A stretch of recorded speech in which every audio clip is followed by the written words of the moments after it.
Okay, so we're going back 92 years, and your lives were impacted by things that happened 92 years ago, and you lived your whole life with decisions that were made by the guy on the right there, who was Franklin Roosevelt, and the guy on the left here, who was Herbert Hoover.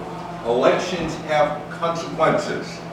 FDR wins in 1932. This guy and his party, the Nazi Party, they win in 1932. That is a guy by the name of Stimson, who is the Secretary of State. And in 1932, there was a problem with Japan, who's invaded China. Soviet Union, there's a famine. Iraq gets independence in 1932. Saudi Arabia gets independence in 1932. Amelia Earhart is becoming something of a legend in 1932. Lindbergh's baby was kidnapped in 1932. And Al Capone goes to prison. Poor guy.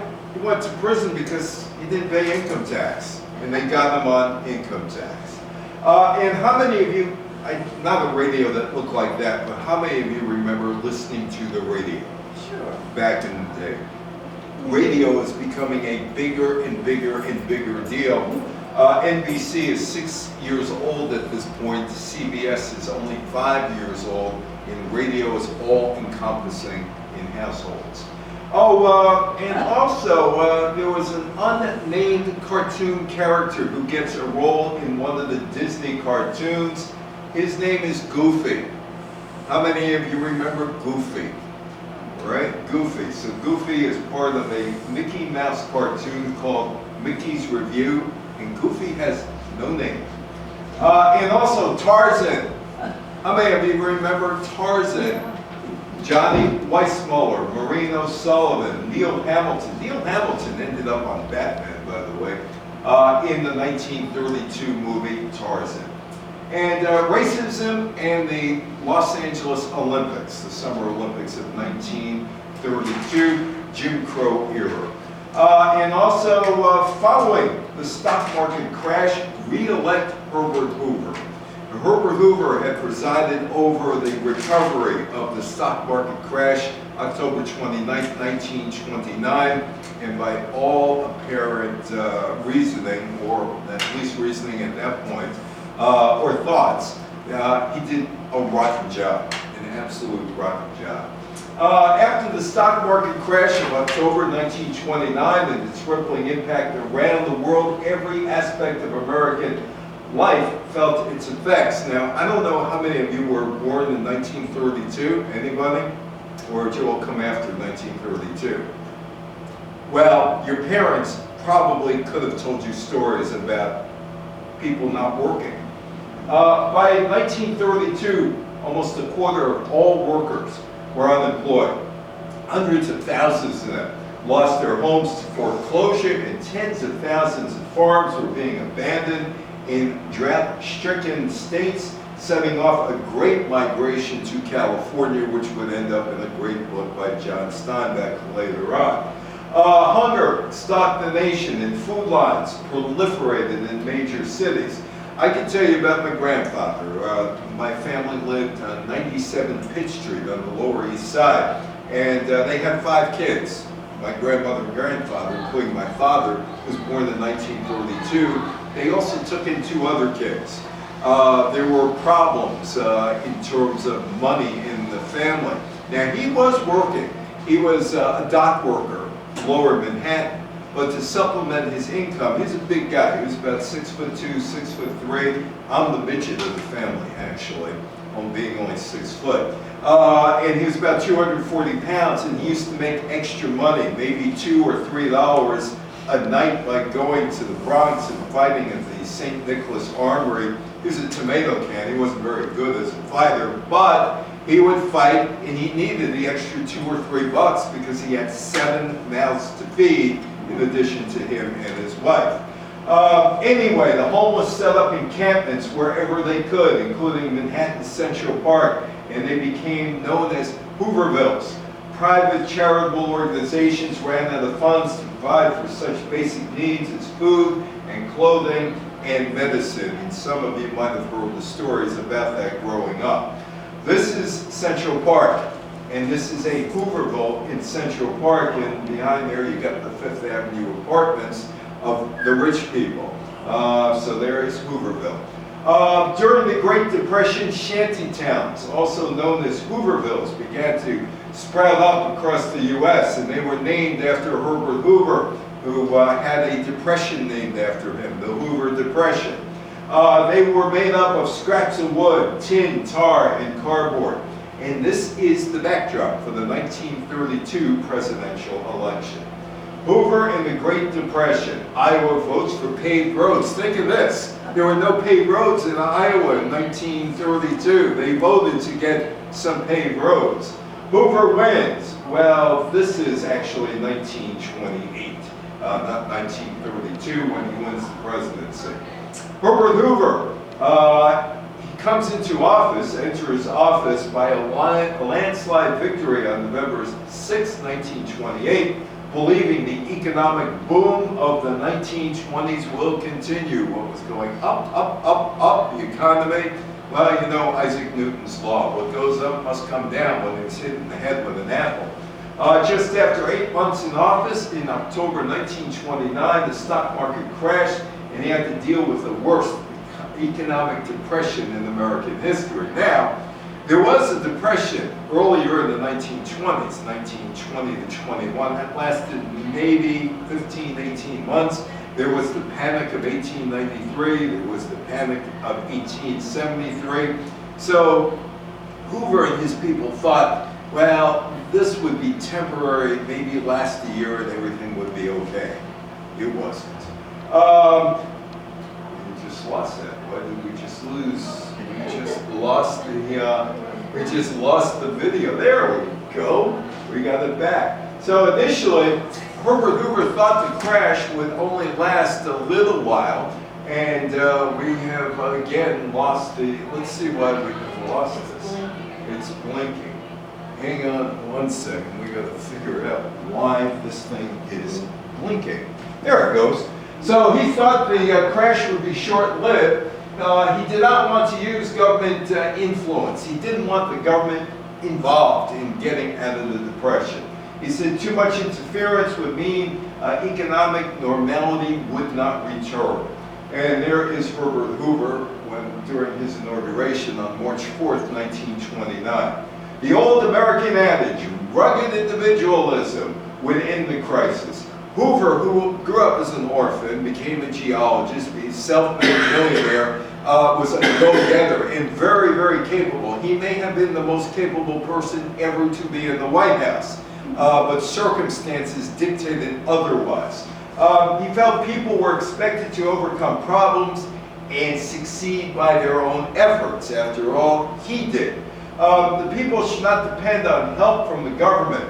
Hoover thought aid would encourage idleness and damage morals. He was a self-made millionaire. He expected everybody to be self-reliant. He thought people would volunteer to help others. He did. Volunteerism meant help for the homeless and the hungry, and that should come from charities and businesses, and churches, and local governments, not the federal government. The federal government needed to step away. Balancing the budget meant ensuring the government spent no more than it earned in taxes. He also thought the Depression was caused by problems because of the global economy, which meant it was beyond America's control. And there is Herbert Hoover, like I said, a highly capable man in the wrong place at the wrong time. He did establish new agencies such as the Federal Farm Board, the Federal Drought Relief Committee, and Reconstruction Finance Corporation. Hoover would not provide direct relief to the unemployed. And I know when I was growing up and I heard stories from my grandmother or grandfather, nobody wanted to say they were on relief. It was sort of an embarrassment, but there were very few things that people could do. As an alternative, he promoted indirect relief through public works projects and loans to states. his programs proved inadequate, as the number of unemployed increased from 1929, 1930 to 7 million in 1931. Another picture of Hoover. However, political reputation as the master of emergencies plummeted. That was his thing. He was the guy who helped out in Europe, helped out here, here, and here, and nope, couldn't do anything. He nonetheless mounted a vigorous campaign for re-election in 1932, traveled the country by train, defending his policies at every stop. Hoover's bonus army problem. Well, World War I vets wanted their money. They needed the money. And they decided they were going to go to Washington to get their money. The bonus army, group of 43,000 demonstrators, 17,000 veterans of the United States who were involved in World War I and put their lives on the line. Their families, affiliated groups gather in Washington on May 29th, and their demand, well, we want the cash redemption of our service bonus certificates. We need the money. We need the money now. Give it to us. Well, Hoover doesn't want to. Many of the World War veterans had been out of work since the beginning of the Great Depression. The World War Adjusted Compensation Act of 1924 had awarded them bonuses in the form of certificates, but they could not redeem it for 21 years until 1945. This becomes a major problem. Each certificate issued to a qualified veteran soldier bore a face value equal to the soldier's promised pay with compound interest. The principal demand of the bonus army was the immediate cash payment of their certificates. And the government doesn't want to do this. Hoover doesn't want to do it, and he sends in the army to get rid of the veterans. That is the bonus army camp in Washington, D.C. On July 28th, the United States Attorney General William D. Mitchell ordered the veterans removed from all government property. Washington police met with resistance, shot at the protesters, guys who put their lives on the line during World War I. 2 veterans were wounded and later died. Hoover ordered the U.S. Army to clear the marchers' campsite. Army Chief of Staff General Douglas MacArthur commanded a contingent of infantry and cavalry supported by 6 tanks. The bonus army marchers and their wives and their children were driven out, and their shelters and belongings burned. That is how Hoover repaid the veterans.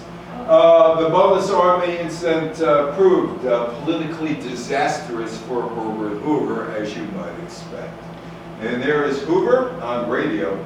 The Emergency Relief and Construction Act, enacted July 21st, was the United States' first major relief legislation to fund public workers hoping to put millions back to work.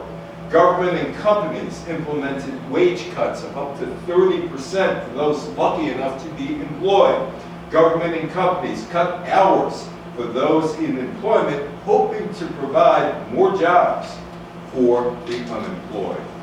On June 6th, the Revenue Act of 1932 raised United States tax rates across the board, with the rate on the top incomes rising from 25% to 63%. In the 1920s, the Secretary of State, Andrew Mellon, decided to cut and cut and cut and cut and cut. It did stimulate the economy at first. It was called supply. It's now called supply side. Somehow it doesn't work, even though people continue to push it. It leads to some economic distress eventually, as it did in the 1980s. The estate tax was doubled, and corporate taxes rose by 15%. Taxable items included dye, chewing gum, furs, soft drinks, sporting goods, firearms, shells, cartridges, coal, coke, copper oil, telegraph, telephone, cable, radio dispatches, checks, jewelry, matches, refrigerators, stamps, toiletries, And this act added one of the first taxes ever on gasoline. American loans to help rebuild the German economy, and that worsens Germany's economy, and that will lead to the rise of Adolf Hitler and the Nazi Party, because Americans wanted their German money. Bank failures. Bank failures. Congress created the Reconstruction Finance Corporation in January, and on February 27, 1932, passed the Glass-Steagall Act. These two pieces of legislation led to the beginning of an improvement in the bank situation. Now, banks have been failing in the United States for about 8-9 years at this point. The farmers had been in the Depression since the end of World War I. Barren fields, they grew too much stuff, and they had been in this depression for a while. In the months that followed the passage of the legislation, both the number of bank failures and the amount of depositors' losses dropped significantly. Failures during 1932 declined to 1,453. Losses to depositors in that year were half of those in 1931. There was no FDIC in those days to secure your deposits in the bank. But there was one last wave of bank failures in the winter of 1932. It's probably not impossible to point to a single factor that caused all these events. General uncertainty with respect to monetary and banking conditions undoubtedly played a major role in those bank failures. So here is Franklin Roosevelt. He's running for president, had been the governor of New York, and by the way, his fact that he was incapacitated because of polio is covered up. Everybody thinks he can move around. Everybody knows he has polio, but there were tricks in the trade that were used for the photographers that you did not know that Franklin Roosevelt was paralyzed from the legs down. Democratic Party had been struggling in the United States since 1860. But by 1931, the Depression made Herbert Hoover wildly unpopular, and the White House seemed to be within the party's grasp in the 1932 election. The Democrats really had not held the White House very much since 1860. It was Grover Cleveland, who had 2 terms, and Woodrow Wilson. And that's basically it. It's been Republican for all these years. Among them, Al Smith is a possible nominee as they come out of the woodwork, who had come to feel personally affronted by Roosevelt's rise in New York politics and irritated that he was not consulted or considered when it came to the democratic process, or the party's process. Al Smith did run for president in 1928, lost to Hoover. One of the reasons was Catholic. Catholicism in a candidate was a problem for Al Smith in 1928. Franklin Roosevelt, America's outstanding candidate for president, Democratic primaries, April 26th. Vote for Roosevelt delegates.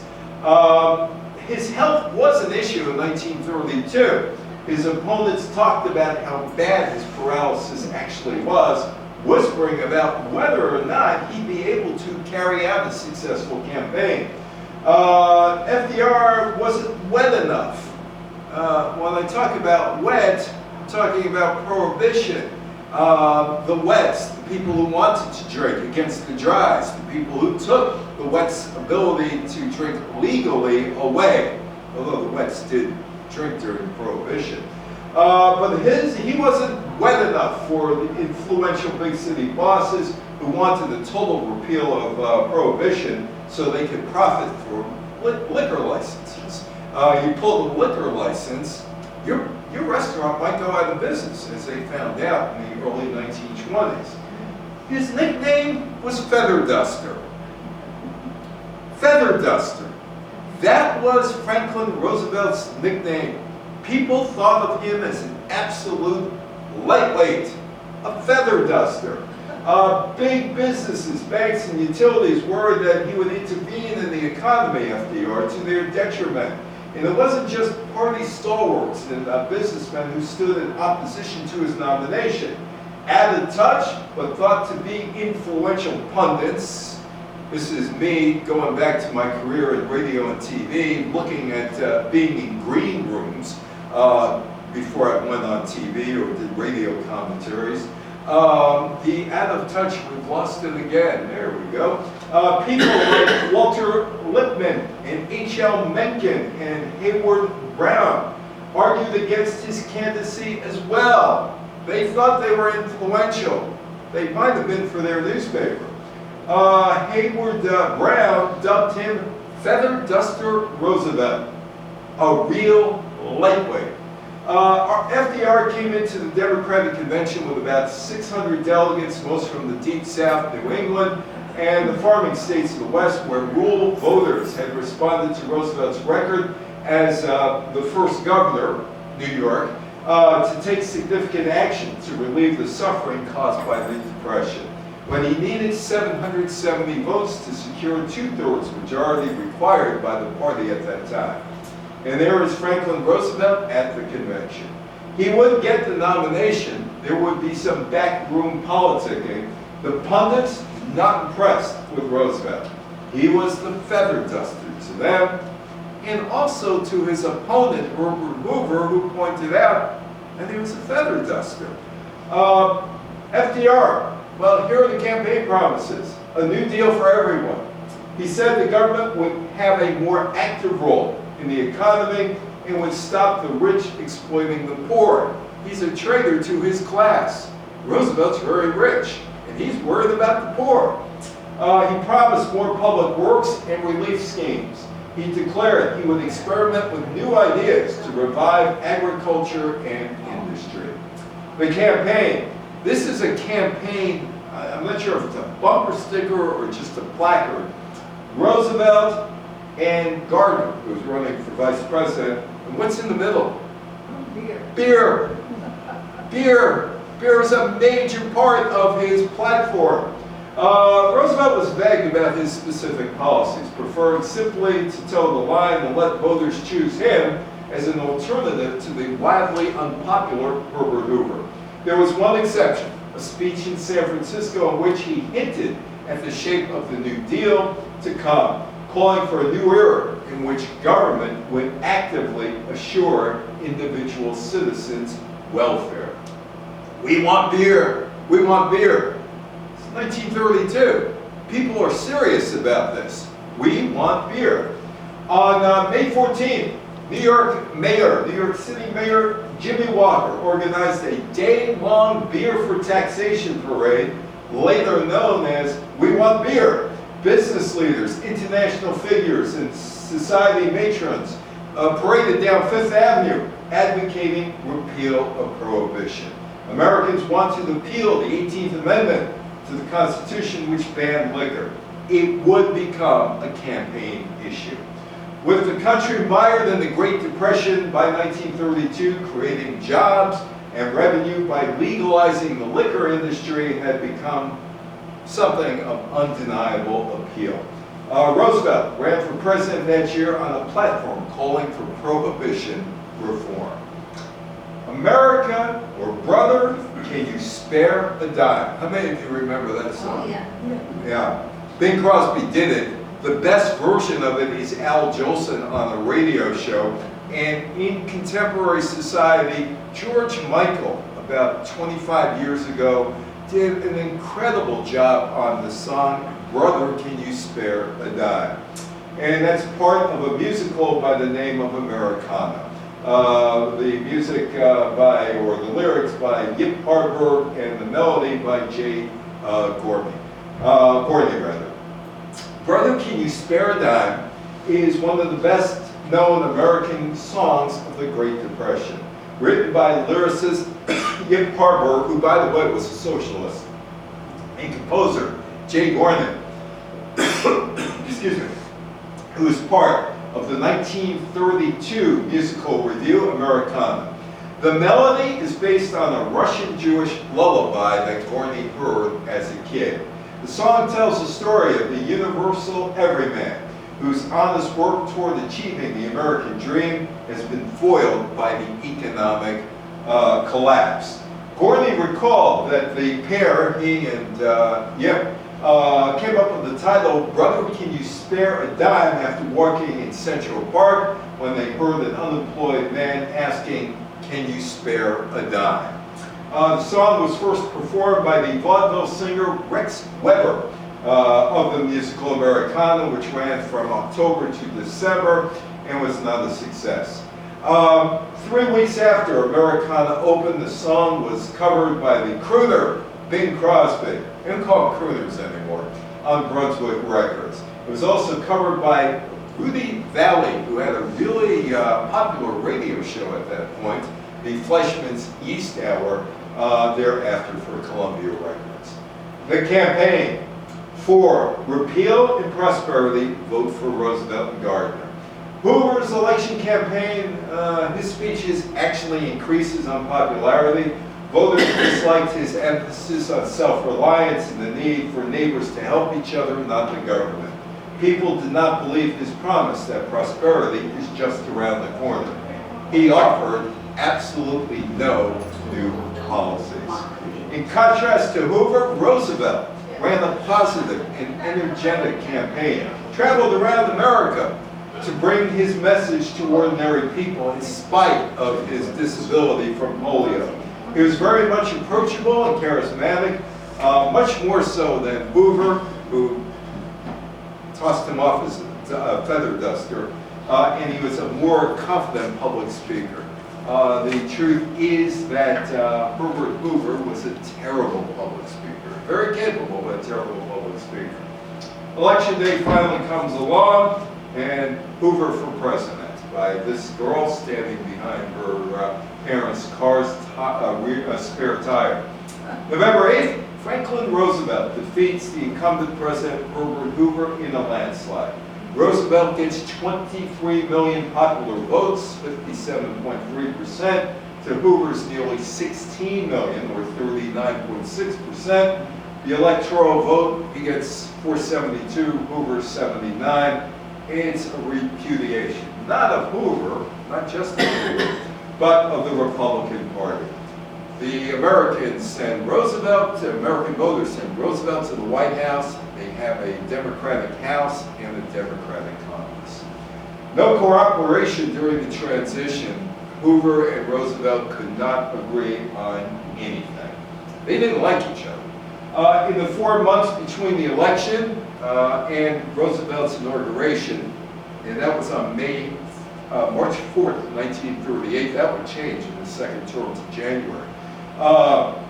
Roosevelt's inauguration, Hoover sought Roosevelt's cooperation in stemming the deep economic crisis, but they were unable to find common ground. Roosevelt refused to subscribe to Hoover's proposals, which Hoover himself admitted would be the abandonment of 90% of the so-called New Deal. As a result, the economy continues to decline and decline and decline. Meanwhile, in Europe, well, things from World War I are still festering. Yeah, there's been an end to the war. There was a Treaty of Versailles. There was the Lausanne Treaty. But things are getting worse and worse in Europe. That's Kaiser Wilhelm. First World War, subsequent peace settlements gave rise to new ambitions, rivalries, and tensions. People had high expectation that the post-war peace settlement would create a new world order and ensure that the slaughter of the First World War would never be repeated. The Treaty of Versailles, these four guys carve up the territory that's the European continent. Woodrow Wilson, President of the United States on the right, David Lloyd George from England, George Clemenceau from Italy, and Vittorio Orlando, rather Clemenceau from France and Vittorio Orlando from Italy. The war ended on November 11th, 1918. 4 years of fighting, millions of lives lost on the battlefield. The Treaty of Versailles was signed in June 1919. The League of Nations was supposed to be created to end wars. America never joined the League of Nations for various reasons, cost, isolationism. However, the treaty was an uneasy compromise between the Allies, Britain, America, France, and Italy. They were going to go all their separate ways. Clemenceau hated George from Britain. in America. Woodrow Wilson could not get the Americans to join the League of Nations. And Italy, Benito Mussolini is about ready to start his march to get power. Germany was forced to surrender territory, disarm, pay for the war's damage. The divisive conditions were criticized as overly vindictive by many in Britain and in America. The treaty's terms caused immediate outrage and lasting bitterness in Germany. The irony is here that actually Germany came out of the Treaty of Versailles, at least territorially, in a lot better shape than they were before World War I. Treaty of Versailles created Poland and Czechoslovakia and the Baltic states and put a buffer between Germany and Russia. Fighting among the new states weakened them. Poland tried to overthrow its government in 1926, and Germany had all these small and weak countries between them and Russia. Treaty of Lausanne signed in 1923 in Switzerland by France, Britain, Italy, Japan, Greece, Romania, and the new Republic of Turkey. So why did Hitler hate Jews? What was the whole problem that Hitler hated Jews? Well, if you look at this caricature from a European newspaper, there was a lot of anti-Semitism in Western European newspapers in the 19-teens and the 1920s. In fact, if you ever looked at Groucho Marx, the way he walked, his spindly fingers bent over, that was the caricature. Well, this caricature is a woman, I guess, could be a guy with breasts, stabbing a German soldier in the trenches in the back. During World War I, between 1914 and 1918, Adolf Hitler was a soldier in the German army. In fact, he got wounded in 1918. At the end of the war, he and many other Germans like him and the soldiers couldn't get over the defeat of the German Empire. He was not German. He was Austrian. He was not German. The German army command spread the myth that the army had not lost the war on the battlefield, but they were betrayed. Who betrayed them? Who betrayed them? Stab in the back. That's what it was called. Hitler bought into the big lie, the big myth, the lie and the myth. Jews and communists had betrayed Germany and brought a left-wing government to power that wanted to throw in the towel. Hitler's rise really begins in 1920. He sends a letter out in 1919 to his friend talking about how awful the Jews are. On February 24th, 1920, Hitler delivered the Nazi Party platform speech to a large crowd in Munich, an event that is often regarded as the beginning of Nazism. The German Workers' Party had existed. Hitler, who was a great orator, laid out a 25-point platform. His central idea: strengthen German citizenship by excluding and controlling Jewish people and others deemed as non-German, which meant that if Adolf Hitler's platform included Adolf Hitler, he would have been thrown out of Germany because he was Austrian. Anyway, he writes Mein Kampf while he's in jail after he and the Nazis tried to overthrow the German government, November 9th and 10th, 1923. Mein Kampf is released in 1925, and he predicted a general European war that would result in the extermination of the Jewish race in Germany. Adolf Hitler apparently was a model citizen in jail, and he was released rather quickly in December 1924, but told not to give any speeches for a while. Why did he hate Jews? Well, by blaming the Jews for the defeat, Hitler created a stereotypical enemy. In the 1920s and the 1930s, the defeated country was still in a major economic crisis. According to the Nazis, get rid of all the Jews, you're fine. Jews like Karl Marx, who never practiced Judaism, or his family never practiced Judaism. Jews represented everything the Nazis found repugnant: finance, capitalism, controlled, the Nazis believed, by powerful Jewish financiers like the Rothschilds. International communism, Karl Marx, a German Jew, and the leadership of the German Communist Party was predominantly Jewish. Modern cultural movements like psychoanalysts, Sigmund Freud, and swing music. Swing music was George Gershwin. They hated all of that. This is Hitler in 1932. Yeah, remember, Hitler was an artist. He knew how to give speeches. He knew how to control a room. He knew how to read the people in the room. And look at him practicing. That's practice.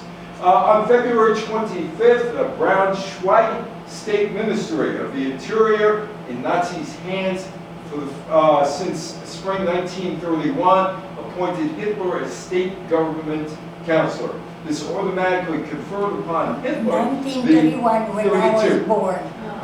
The German citizenship needed to run for president. He was born in Austria. He had emigrated to Germany in 1913 when he was 24 years old. He renounced his citizenship of Austria. He was an Austrian citizen in 1925. Hitler's rise. The worldwide economic depression and the rising power of labor unions and communists convinced increasing numbers of Germans to turn to the Nazi Party. 1928, they had about 3% of elected government positions filled by Nazis. That's only 4 years ago at that point. And all of a sudden, these people are voting Nazi. The Nazis fed on bank failures and unemployment, proof Hitler said of the ineffectiveness of democratic government. Hitler pledged to restore prosperity, create civil order by crushing industrial strikes and street demonstrations by communists and socialists, eliminate the influence of Jewish financiers, and once again make the fatherland a world power. But on April 10th, Paul von Hindenburg was re-elected president of Germany in a runoff election against Adolf Hitler. There was a July election on July 31st, and this is a big triumph for Hitler. The Nazis get 37.3% of the vote. They become the largest party in German history, drawing voters away from the Social Democrats as the economic depression deepened following the collapse of the German banking system in 1931. Between 1928 and 1932, the National Socialist German Workers' Party became the most popular of Germany's many political organizations. It had won only 2.6% of votes cast in the Reichstag election in 1928. 2 years later, massive gains, 18.3%, and then 37%. More than 1/3 of the Germans eligible to vote that voted decided to cast their lot with the Nazis. But Hitler gets a setback. On November 6th, there was another election, and both a political and financial setback for Hitler and the Nazi Party. The Nazi Party share dropped to 33.1%. Most of the lost voters migrated to the communists. They got nearly 17%, and the German National People's Party 8.3%. There's von Hindenburg, and there's Hitler. Worse still, von Hindenburg continued to refuse to appoint Hitler chancellor, and the bankruptcy and Nazi Party finances blunted the success or the sense of inevitability of coming to power that Hitler projected since 1930. Indicating that the Nazi Party may have peaked in the share of electorate and that his appeal was waning. On December 4th, Kurt von Schlieser was appointed the Chancellor of Germany by Hindenburg. Hitler talked about killing himself at that point. I guess he really wasn't into killing himself at that point. Stinson Doctrine. Now, you know about Germany. Now you're going to know about Japan. On September 18, 1931, an explosion destroyed a section of railroad track near the city of Mukden. The Japanese, who owned the railroad, blamed the Chinese nationalists for the incident and used the opportunity to retaliate and invade Manchuria, China. The Stinson Doctrine was adopted by the United States government on January 7th. The Secretary of State Henry Stinson's doctrine stated that the United States would not recognize any territorial change created by Japan's invasion and capture of Manchuria in China. Japan had been expanding its influence in Manchuria for years, and now it formally controlled the territory. The Japanese ignored the doctrine and attacked the city of Shanghai. The Russian famine, well, Stalin's is not feeding his people, Joseph Stalin. A catastrophic famine swept across the Soviet Union, began in the chaos of collectivization, where millions of peasants were forced off their land and made to join state farms, not the insurance company, the Soviet Union State Farm. It was then exasperated in the fall when the Soviet Politburo, the elite leadership of the Soviet Communist Party, controlled by Joseph Stalin, took a series of decisions that deepened the famine in the Ukraine countryside. At the height of the crisis, organized teams of policemen and local party activists, motivated by hunger, fear, and a decade of hateful propaganda, entered peasant households, took everything edible: potatoes, beets, squash, beans, peas, farm animals.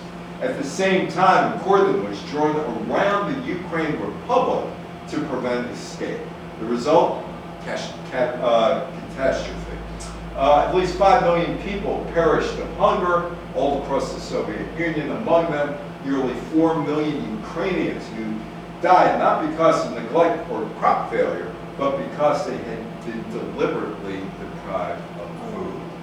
Iraq gets its independence. The Kingdom of Iraq becomes independent from Great Britain at the urging of King Faisal on October 3rd. Iraq had been under British control since 1920 after the end of World War I, and before that it was part of the Ottoman Empire. At the same time, they became independent and was also admitted to the League of Nations. The Kingdom of Saudi Arabia forms September 23rd. It's established by royal decree by the dual Kingdom of Hijaz and Yad, and its dependencies administered since 1927 as 2 separate units. It becomes the Kingdom of Saudi Arabia. Amelia Earhart. Well, Amelia Earhart, in 1932, becomes a household figure. May 20th and 21st, she becomes the first woman and the only person since Charles Lindbergh's 1927 flight to fly nonstop and alone across the Atlantic. Flying her red Lockheed Vega, she left Harbor Grace, Newfoundland, Canada, landed 15 hours later near Londonderry, Northern Ireland.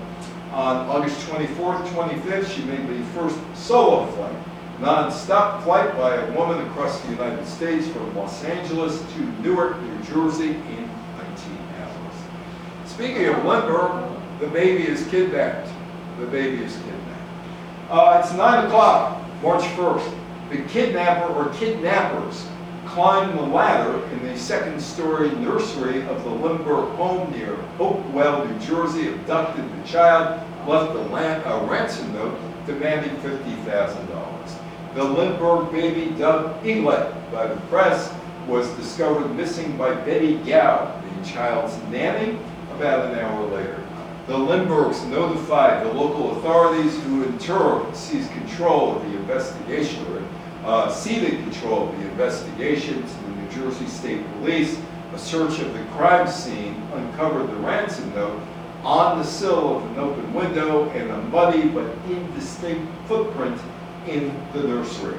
A ladder was discovered some distance from the Lindbergh house, broken at a point where the 2 sections were joined, and footprints were found leading to the woods at the edge of the property. Here is the ransom letter that was left. On April 2nd, Lindbergh paid $50,000 as a ransom for his kidnapped son. The case took a tragic turn.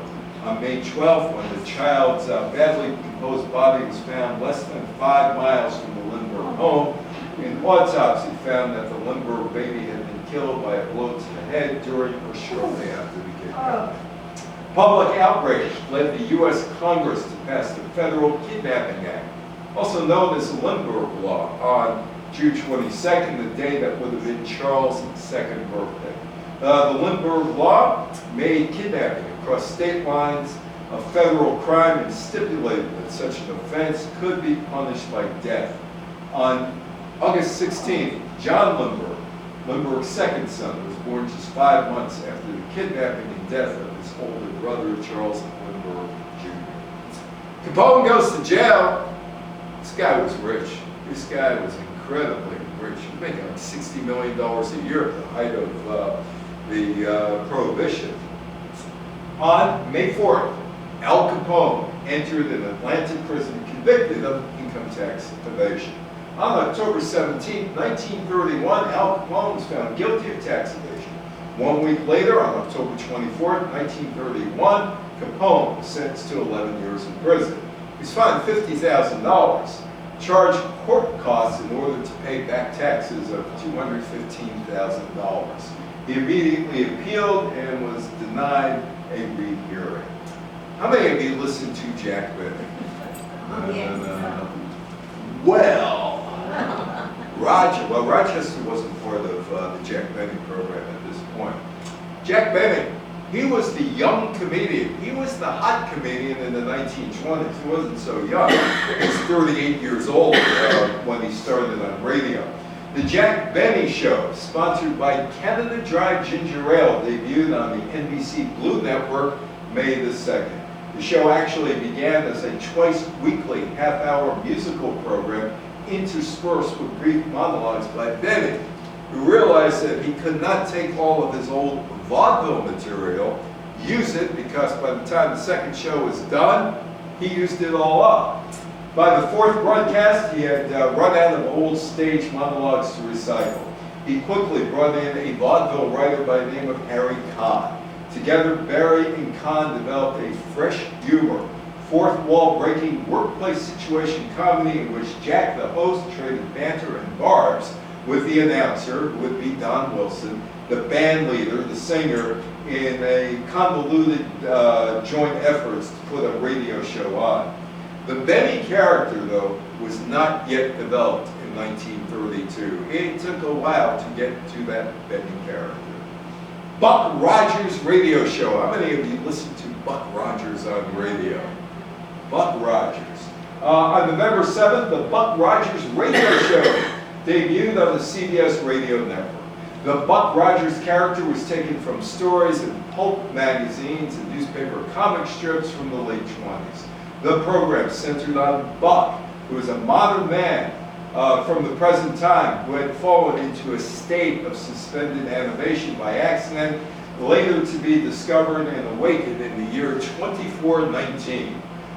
Ed Sullivan. How many of you watched Ed Sullivan? Good, my time is okay. When Ed used to do this, my cousin was Jerry Stiller. Some of you might know that. I've talked about that.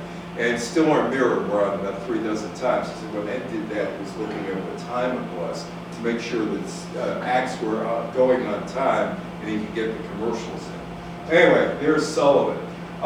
His first radio program, 1931, described as a series of gossipy, talk, and interview shows, was introducing people to the radio audience. It was a 15-minute show. It started on January 12th, ended on August 18th. And among the guests who made their radio debuts were Jack Benny, Irving Berlin, George M. Cohan, Jack Pearl, and Florence Ziegfeld. Even in 1931, Ed had a really big show on our stage. Goofy debuts. Any Goofy fans here? Disney cartoon fans?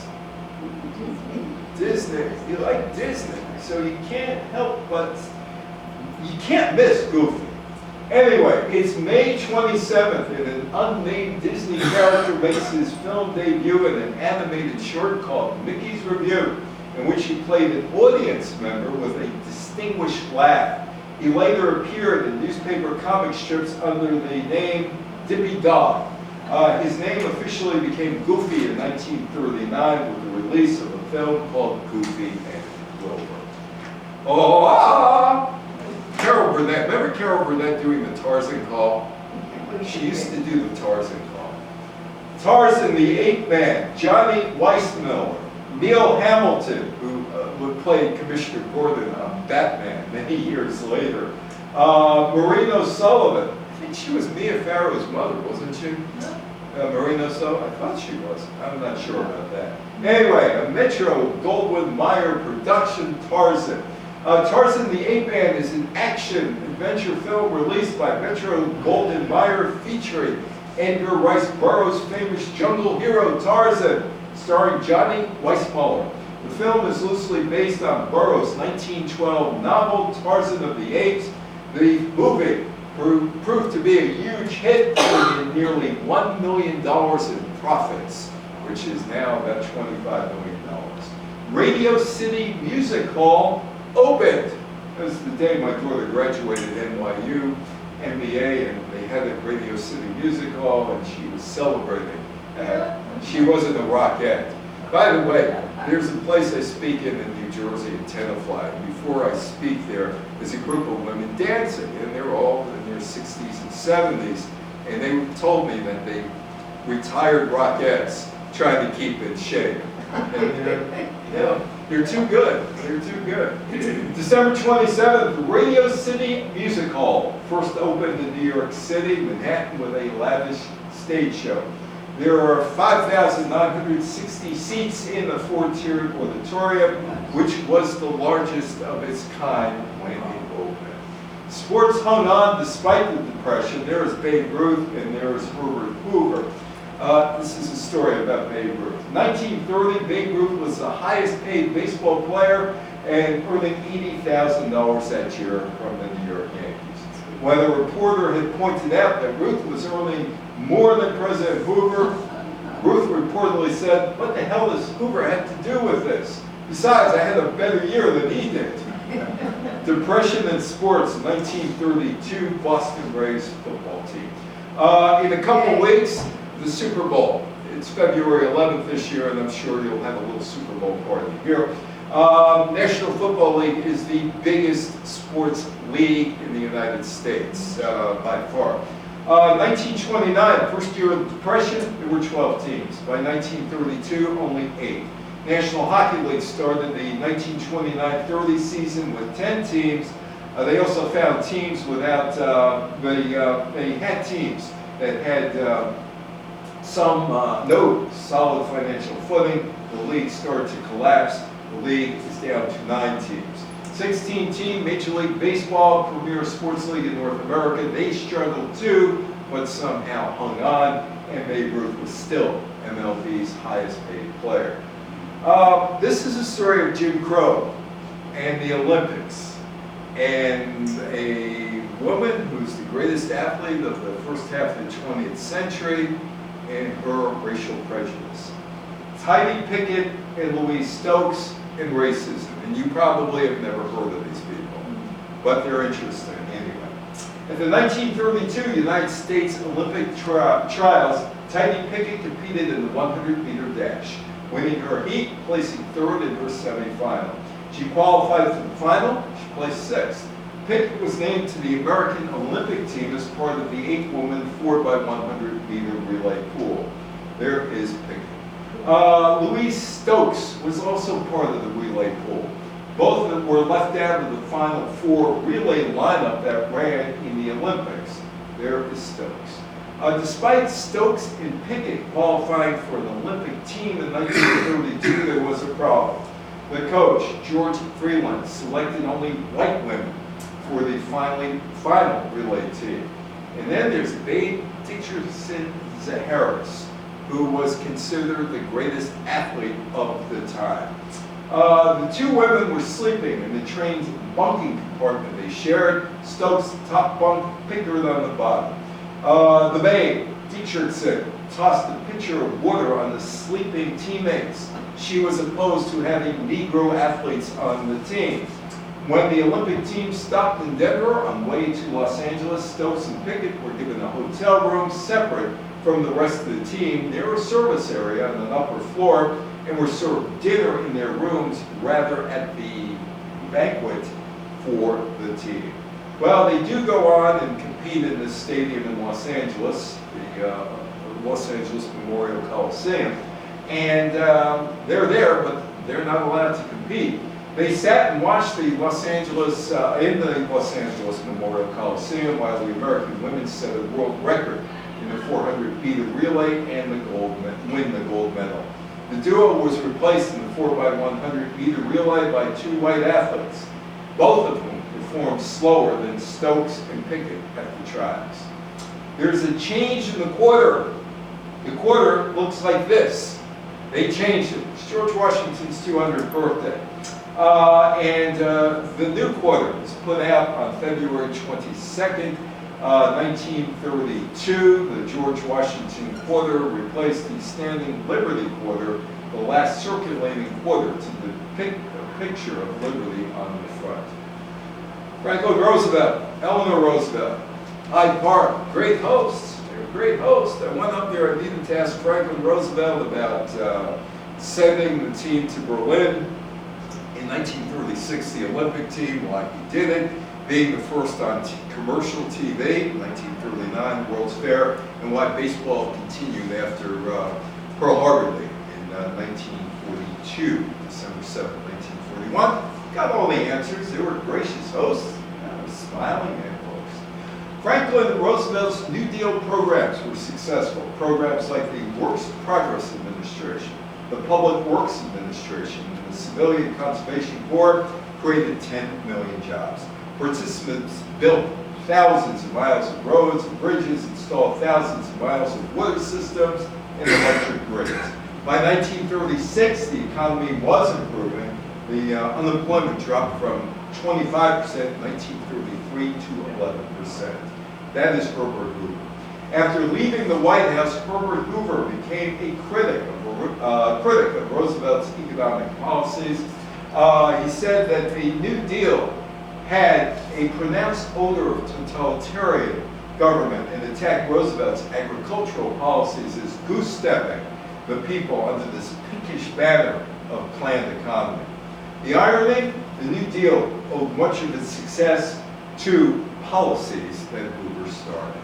Hoover became the chairman of the Boys and Girls Club of America in 1936. There were nearly 300 clubs in 150 cities and towns. By 1960, the Boys Club of America had more than 600 clubs, over 300 cities, serving 600,000 boys. Hoover served in Harry Truman's administration in the late 1940s, died in 1964. Hoover called it the Depression, and he was proud of the fact that he was the only living American with a depression named after him. He could joke about it eventually. No Nazis in Germany. This is Rostock, Germany, former East Germany, and that sign says no Nazis there. Hitler and Mussolini, well, they became allies. Albert Einstein became part of the American development of the atomic bomb. Joseph Stalin would ally with the West during World War II. Germany annexed Austria and Czechoslovakia in 1938. Germany invaded Poland on September 1st, 1939, which started World War II. Japan bombed Pearl Harbor December 7th, 1941. The U.S. gets involved in the war the next day. The war ends in 1945. The Nazi Party was outlawed in Germany. The legacy, there's Manchuria, there's Mongolia, China proper, Tibet. The Manchurian Crisis, 1931 through 33, demonstrated the futility of the 1920 era's agreement on peace, non-aggression, disarmament, in face of a power determined to march forward. The Second Sino-Japanese War, known as the Second Chinese-Japan War, or the China War of Resistance against Japan's aggression.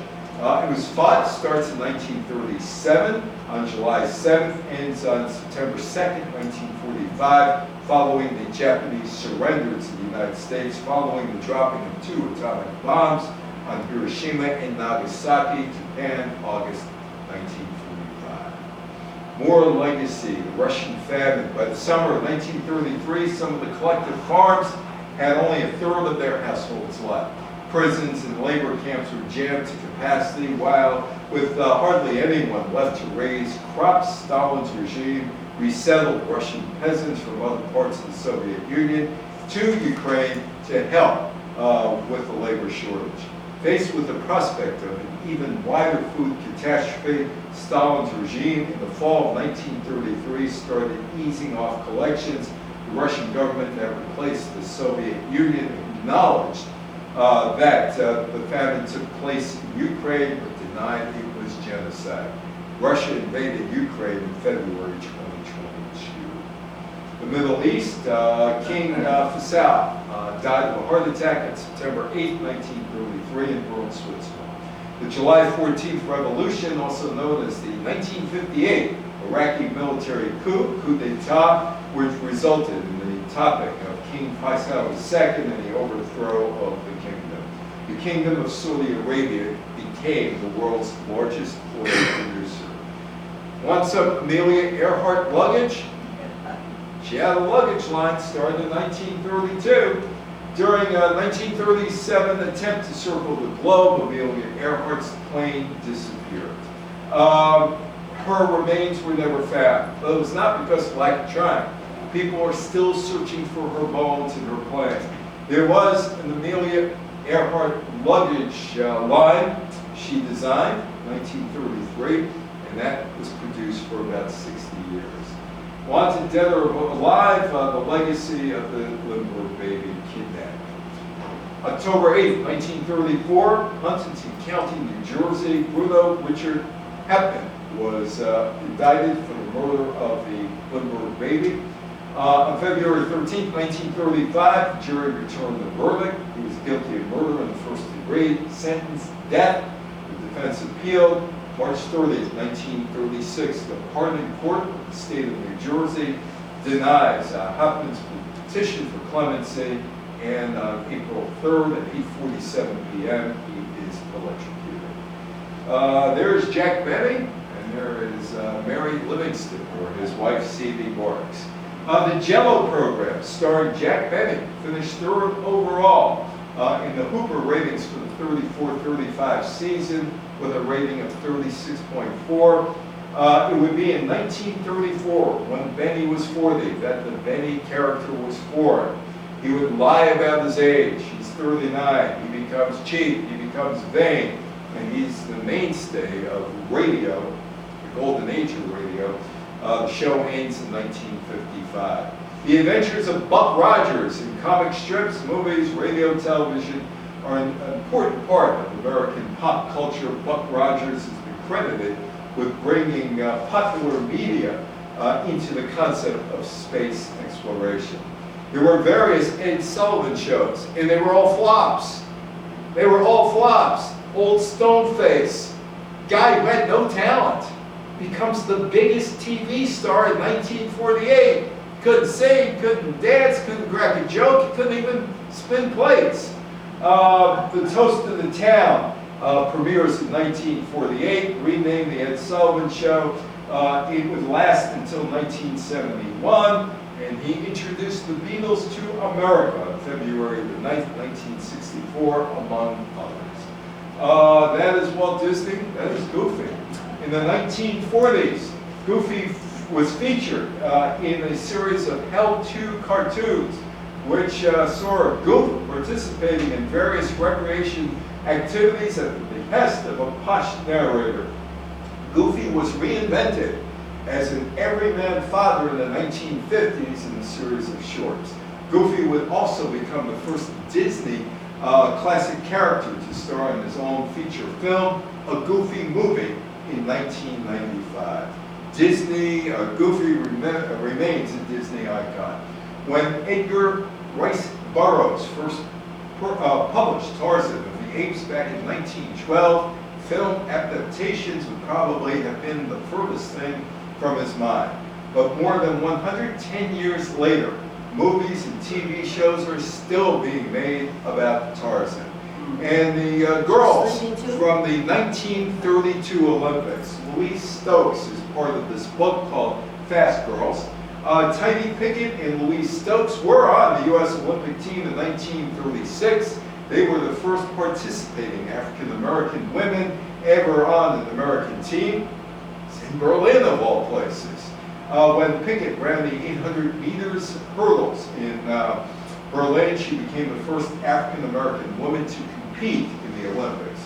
Pickett ended up in education, and she became a principal. A school in Chicago was named after her. Stokes was a character in the book called Fast Girls. And thank you so much for your time. Any questions? Very beautiful.